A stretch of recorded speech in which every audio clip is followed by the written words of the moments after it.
everyone, welcome to the Energy Boost, your one-stop shop for everything you need to know about your guys in green. I'm Brent Skarkey. I'm George Darko. And we're getting you ready, and we're recapping a very busy period for the Oklahoma City Energy right now. We talked about it a lot last week, but 4 games in 10 days after a slow start to the season, things are going hot and heavy right now. Things are incredibly hot and heavy right now. 4 games, 10 days, that's murderous. We started out with that tie at home against San Antonio, which was part of our last Boost episode. But since then, 3 games, and we'll start the road trip here because Open Cup action, U.S. Open Cup, starts on the road in Mississippi in a game that could have gotten really sideways for Oklahoma City. Yeah, it was a tough battle down in the balmy area of Jackson, Mississippi. Go 120. I'm sorry, what town? Jackson, Mississippi. Okay. Jackson, Mississippi! I had to do it one more time. They go down to balmy Jackson, Mississippi, Jackson, Mississippi! where it takes more than 120 minutes to figure out a winner. Goes into PKs. Luckily, CJ with a couple big saves, and then gets basically the winning goal at the end, the winning score. Barely got out of town with a win there. Well, you saw it on the schedule, and you knew it was kind of a trap game. Talk about trap games in American football all the time, but you are on the road against a team you should beat in a place where you've just played a very tough opponent.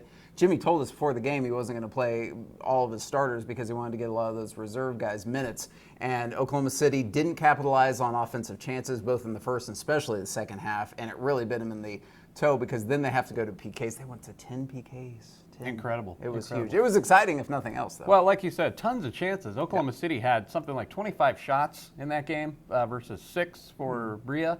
So there were plenty of chances. The ball just would not go into the net. And that was against a PDL team in the second round. And now they move on to the third round. We'll talk about that a little bit later. But Oklahoma City, no rest for the weary. They fly to Mississippi, spend the night after the game on Wednesday night, then hop on a plane and then fly to San Antonio, the Alamo City. Yes. Where they then practice for a couple days and then take on a San Antonio team that they had just faced less than a week ago. In an even balmier San Antonio. It was straight up soup on Miserable. Saturday. Miserable. It was a high of about 90 that day, humidities in the upper 80s. It was, you could have cut it with a knife. It was gross. Terrible. Yeah. But Oklahoma City did play well, especially came out strong, had those opportunities in the first. Then they really came out and did what they had to do, and a great performance in goal by Cody Lorendi. Lorendi was spectacular in goal. 6 saves, I believe, in the game. Colin Bonner with a huge goal off a great feed from Dalgard. All in all, it was probably Oklahoma City's best performance to date. Especially on the road, and that was officially their first road win in USL play. They get the early chances by Coy Craft, is a guy that's been playing really well for Oklahoma City, creating opportunity. He hasn't scored a goal since that first one he scored in his first game, but creating a lot of opportunities, and that seems like it's kind of kickstart the offense in the last couple of games. Coy has been all over the place. You see him streaking down the right side, streaking up the middle, firing shots on net. Coy, really decisive factor in that San Antonio game by putting the pressure on early and then freeing up some other guys later. And you have to take your hat off or take your bandage off to Colin Bonner in that game because he got a boo-boo on his head, and it was more than the boo-boo. It was a big bump, courtesy a header, which he's known for. He's a big guy. But he stays in the game. They bandage him up. Patch me up, coach. Put me back in. And he goes, and I love the post-game interview because he looks like a World War II vet, like fresh off the battlefield, waiting for General Patton to pin a Purple Heart on him or something. But it was very gutsy by him, and just everyone very happy with that victory. It was almost like the bandage sort of took him into another level, like Superman's cape. Could have been, bandage. or Sylvester Stallone in Over the Top when he turns his hat around. It's like a switch. He's a new man. Yes. Yeah. That's it. And then he goes over the top. Goes over the top. Look it up. Millennials, you'll have no idea, but it's a solid flick. It is very really, solid. really good stuff. Probably, is there another arm wrestling flick ever? I mean, minute for minute, it is the best arm wrestling movie ever made. But isn't it the only? Don't get into semantics. Okay. Year to hear, best arm wrestling movie of all time. Ever made. So Oklahoma City gets the road victory. They continue to climb in the USL conference standings, and now they've been playing enough games where they can make up some ground. Into a playoff spot. Yep. Currently sixth at the time of taping this. They are sixth in the Western Conference. They would be in the playoffs if the playoffs were to start today, but of course there are 22 more games to play. Lots of games to play, but now played 8, and we'll talk about that 8th game that they just played here at Taft Stadium in a second. We have to take a timeout. We'll break down that 8th game when we return, break it all down, because it was a doozy here at Taft Stadium. He's George, I'm Brent, we're dancing. We'll return after this.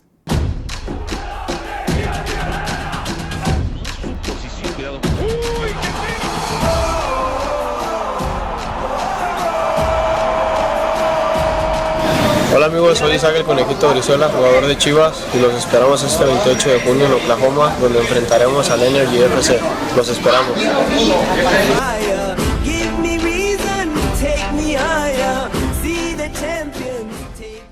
Hey everyone, it's time to cross Go to Bank off your errand list for good. Did you know you can monitor account balances, transfer money, deposit checks, pay bills, and more any time of day from anywhere in the world? It's possible with mobile banking from First Fidelity Bank. It's another way FFB gives you personal local bank service with big bank products. Visit ffb.com/mobile and learn more today. Welcome back to The Boost, everyone. That's George. And that's Brent. And we are talking about a very busy time for the Oklahoma City Energy. Why? They had 4 games, 10 days, like we mentioned. That 4th game came on Tuesday night here at Taft Stadium against a Real Monarchs team, which I can't say Real Monarchs. It just doesn't roll off the tongue, so I usually call them the kids from Salt Lake.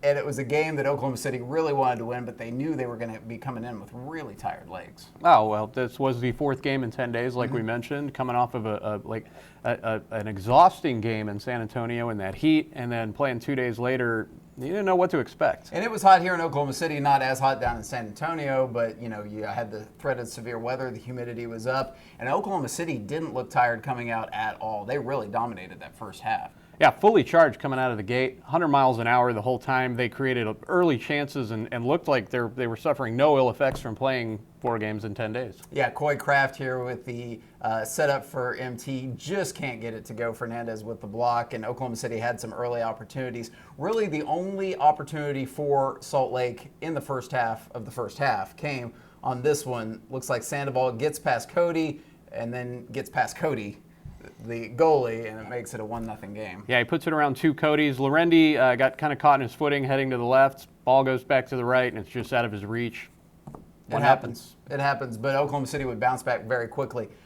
Last week, Coach told me that he wanted MT playing midfield so he could have Harris as a back because of the flip throw. Well, this is why the flip throw is in the game, because it goes to Koenig. Koenig then handles the bouncy ball and then drives it home, and that's the Koenig we have been waiting to see with the forceful, strong shot on goal. An absolute cannon. And I got some words for San Antonio FC fans out there. When we were down in San Antonio, they were mocking the flip throw, saying it never works. It worked. So to be specific, I was on the sidelines shooting with the Energy bench, and one of the guys asked, "Coach, I thought we were at a soccer game, not a circus." And to his credit, Coach Nielsen turns right around and asks the fan, "What, you don't like circuses?" There you go. well, the circus paid off last night, did it? Then, after the flip throw goal, this one off the corner kick, and I know you're a huge fan of set pieces, and we talk about how much we like them all the time, but Dalgard goes to Cody Andrews. Cody Andrews goes to the back of the net. Then he goes to do a dance, which I'm not 100% sure is something he needs to repeat. And 2-1 at the half. 2-1 at the half. Big goal by Cody Andrews, and you know that Cody loves scoring. Yes. Can't get enough. Can't get enough. His first regular season USL goal with Oklahoma City. Absolutely. And the dance, you know he planned the dance. Mm-hmm. He was like, I got to bust out my moves right now. At least he didn't plant a Sharpie in the goalpost and then go back and try to sign the ball afterwards and give it to somebody. We need to suggest that, though. But 2-1 at the half. Second half, things slow down. Both sides play a little bit more conservative. The wind direction switches for Oklahoma City. They did have a shot. Koenig had a very good opportunity, goes just wide. And then the heavens didn't open up, but the lightning and thunder were there in full force. Yeah, full force. Delay the game. 2 minutes left. It's kind of disheartening because you get to that point and you've almost reached the conclusion. You've almost earned the win and the 3 points, and then Mother Nature has to come in and screw it all up. I was on the field waiting for the man of the match interview, and the goalkeeper for Salt Lake kept looking at the ref. You saw the thunder, you saw the lightning, you saw it. Stop the game, stop the game. So obviously Salt Lake wanted to stop. They wanted to go in, see if they could shake Oklahoma City's confidence, their rhythm, their routine, and then maybe score a quick goal when they came out. But the opposite happened. The opposite happened. They tried to get a cheap timeout, and who's there to thwart their attempt? Kyle Highland. Kyle Highland. The man from Indiana on the outside. Danny Gonzalez gets credit for the assist, but it goes through Wojcik. Did I get that right? Yeah, nice. very good. And Oklahoma City gets the 3-1 win. An offensive explosion for Oklahoma City. Offensive explosion. All is well. We're all doing the dance of joy in OKC. La, la, la, la, la. And more importantly, Oklahoma City plays all 4 games, gets a point in every one of them. Can't beat it. Jimmy very proud of his guys afterwards. Amazing performance over 90 minutes. Created a lot of chances, scored some great goals, battled really hard, and moments we played some very, very attractive soccer and put ourselves in a lot of good situations in first half. Second half, I thought we managed extremely well. You know, it's difficult terms with the win, but I think we managed it very, very well. Played smart. You know, we were battling hard, but the moments where we had to play with the inside of the head, we did that. I can't say enough of this performance here from the guys. You know, I will be honest, I had a little concern going into the game today with their energy level. You know, 4 games in 10 days, and especially the travel schedule and all the games behind us. I was a little bit concerned, but they proved me wrong. So Oklahoma City gets the victory. Like we said, they move up in the standings. We'll get to those in a second. But a great time for Oklahoma City, and they don't play for a little bit. They've got almost a week break, but they've really got a lot of momentum right now. Absolutely. It's almost unfortunate that there has to be a break, but after the number of games that they've played, it's completely understandable. But yeah, you really want to maximize on the momentum. This team is just, if you look at the beginning of that 4-game stretch to the end of it, they have just grown throughout the entirety of it. Really like what they're doing on offense, and the defense has been strong through the entire campaign so far. So good things for Oklahoma City Energy. Got to take a quick timeout. When we return, good things from other teams in the USL. We'll have the week that was in the United Soccer League and your standings as Oklahoma City continues to climb. That's after the break on The Boost. Energy FC returns home to Taft Stadium Saturday, June 25th against Vancouver Whitecaps FC2. For tickets, call 235-KICK or visit energyfc.com.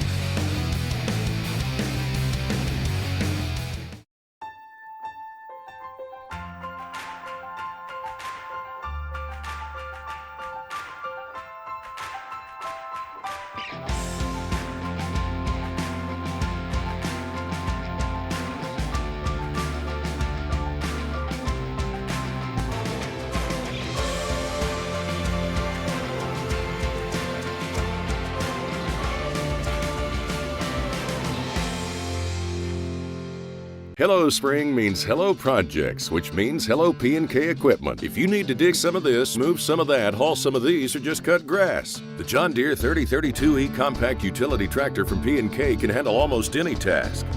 This 4-wheel drive hydro transmission green machine plus loader is priced to work at $6,500 off. And Deere backs it up with a 6-year warranty. You've got some land. It's time you own it. In Oklahoma, John Deere starts with P&K.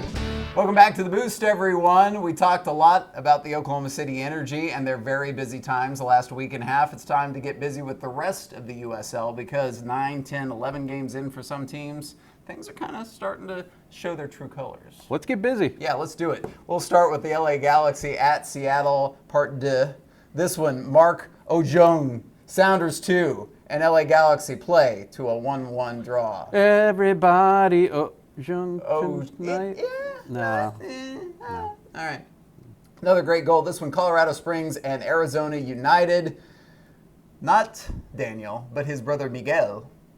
A great goal here. Stops, locks, and sends a lollipop past the Arizona goalkeeper. 3-1, Colorado Springs gets the victory. So stop, lock, lollipop. It's one of those bananas. Gotcha. St. Louis making Tulsa look even worse. Tulsa really struggling right now. Irvin Herrera, this is not the greatest goal, but we show it to you because his 4th goal of the game.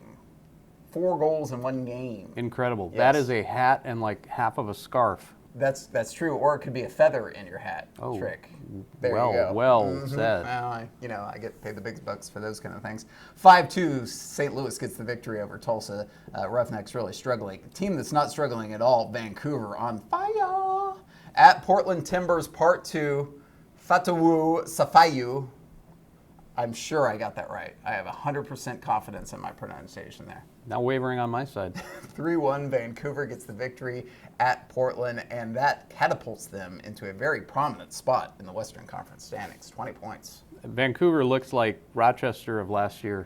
They are doing nothing wrong, everything right. Everything is falling into the net. I don't know how anybody's going to stop them. Kyle Gregg has 75 goals this year. 75 goals. That is Just impressive. Got a 75th. Yeah. Congratulations, Mr. Gregg. Colorado Springs, 2nd place. Oklahoma City, like we said, climbs to a tie with 6 with Sacramento with 13. They're back close to the pack in number of games played finally. And then Tulsa bringing up the rear, 7 points. Ouch. To the east, my friends, Louisville continues their hot play. Louisville City, 21 points, 3 better than both New York City and Charlotte. And look who's in the rear. Montreal. Still the goose egg. Le egg de goose. No es bon. How do we say that again? I don't know. We looked it up last week. Yeah, I should have better retention. It was something like boof. Au bon pain, which means some good bread. All right. The week that was in the USL, Oklahoma City, like we said, continuing to climb in the standings, so that is good news. We have to take a quick time out. When we return, we talk Open Cup play. We also give you a chance to see the future of the Oklahoma City Energy. 97X, the Bang. future The of future rock of- and roll. If you know what movie that is, email us, and you could be smart. You can win a VHS copy of that movie. Ooh, do you have one? I do, yeah. Yes. My grandma and your grandma sitting by the fire. We'll take a quick time out. When we return, so much to get to. This is The Boost, everyone.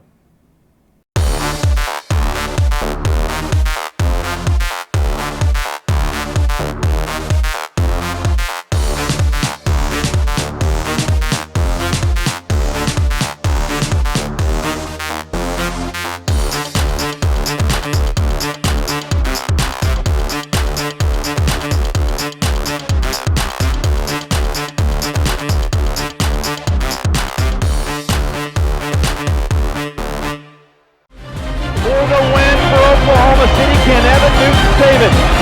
Gonzalez approaches.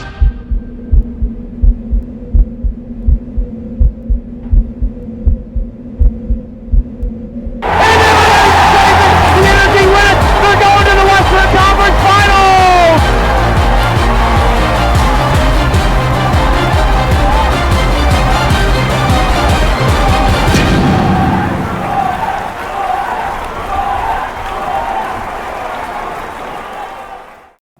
Welcome back to The Boost, everyone, and the Oklahoma City Energy. A little bit of time off. Their next game, an Open Cup game on June 1st. That will be against Rayo OKC. This is when the NASL joins the fun in the U.S. Open as the USL moves on with Oklahoma City, and a game that a lot of people are looking to. Yeah, it should be a good match between both Oklahoma City clubs. Rayo OKC entering the U.S. Open Cup tournament. Oklahoma City moving on in the tournament, and that'll be June 1st. And the winner will then move on to play FC Dallas. Going to be another FC Dallas matchup for Oklahoma City Energy if they can go on and win that game. And of course, they know a lot about FC Dallas as they've already played twice in the preseason, and of course they played last year in the Open Cup.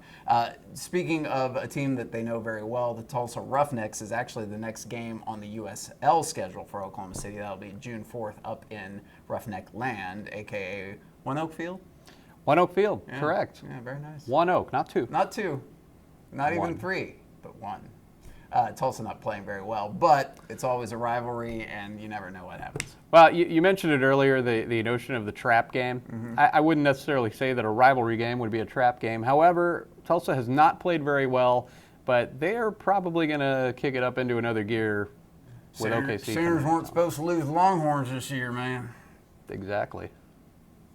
Just saying. But that will be a game that Oklahoma City will have a little bit of rest for as they get almost a full week off before that Cup game. And then they go on the road after Tulsa to Rio Grande Valley. Then they keep on the road to go to Kansas City, Swope Park. And then finally back at home, June 25th, that'll be against Vancouver, a team that's very hot right now. So very hot. Much like Hansel. So hot right now. So hot right now. And then the Chivas game on the 28th. Yeah, the Chivas game on the 28th is big. This is a really, the month of June, pretty important. You've got rivalry with Tulsa. You have that instant rivalry with Swope Park, new club, Rio Grande Valley. You got the Chivas game. You got the first place team in the league coming in. June could be incredibly interesting. Things coming at you all the way. What's coming at you this weekend is not necessarily Oklahoma City Energy, but Energy U23. Why? The PDL team for the Oklahoma City Energy has already won their first regular season match. That was on the road, but their home opener is coming up this weekend, and you've got a chance maybe to see, bang, the future of the Oklahoma City Energy. Well done. OKC soccer fans, Memorial Day is right around the corner, and your guys in green have the weekend off. But you still need your kicks fixed? How about taking in an Energy U23 match? Coach Chris Spindlove is at the helm as this PDL side gears up for its summer season. Yeah, I mean, ever since we started building the squad in August or September, we've had hundreds and hundreds and hundreds of players wanting to come here. It's been an attractive place to play, and it's been good. We're very happy with what we've got in. We've got probably 28, 30 guys on the roster right now, so we're just tweaking with it. PDL stands for Premier Development League, and the squad's made up of up-and-coming hungry players trying to make a pro career of it, and college players looking to stay in shape and open eyes for future opportunities. They actually have a league, play games, have a playoff system, have a championship. So it's a great way for guys that are in the sort of around the country to stay fit in the off season and compete. Hella Sidibe went through spring training with the Energy First Team. He's played on PDL teams in the past. He knows this could be a great way to officially make Jimmy's roster. Honestly, from the bottom of my heart, this is the most organized I've been to in terms of training, everything. I've been on some good team in the past. This one is one of the top for sure. Noah Keats is in college at Incarnate Word in San Antonio. The Exeter, England native is spending the summer north for the Red River. It's a good level to get coverage and be seen, and then progress on with your football career or soccer career over it. Looking to do that. Your first great chance to see what might be the future of the Oklahoma City Energy, their home opener, May 29th in Norman. The match set for Norman High, 7 o'clock Sunday night against Albuquerque. What should fans expect? One thing I'll promise for sure is hard work. No matter what, no matter who we're facing, at the end of the day, you're going to see all of us working for each other, busting our butt off to help each other out. That's one thing that our head coach emphasized every single day. No matter what happens, we got to stay tight together. And it's looking great because we're working even harder than we thought we could have done. So to keep the ball rolling and see a true sign that soccer is growing and putting down roots in OKC, check out the Energy U23. So your chance to go out and see it. Tickets very affordable. You can go to theenergyfc.com for more information. Playing Albuquerque on Sunday. Playing Albuquerque. It's Sunday at Norman North High School. It should be interesting. You get to see, like you mentioned, the future of soccer. Just go see Hella Sidibe. Love that guy. Big ups to that guy. And Noah Keats had 2 goals in the opener. He was part of that package. So it's a fun group of guys to watch. Yep. Very, very high energy. They're all trying to make their mark. A lot of scoring even yesterday.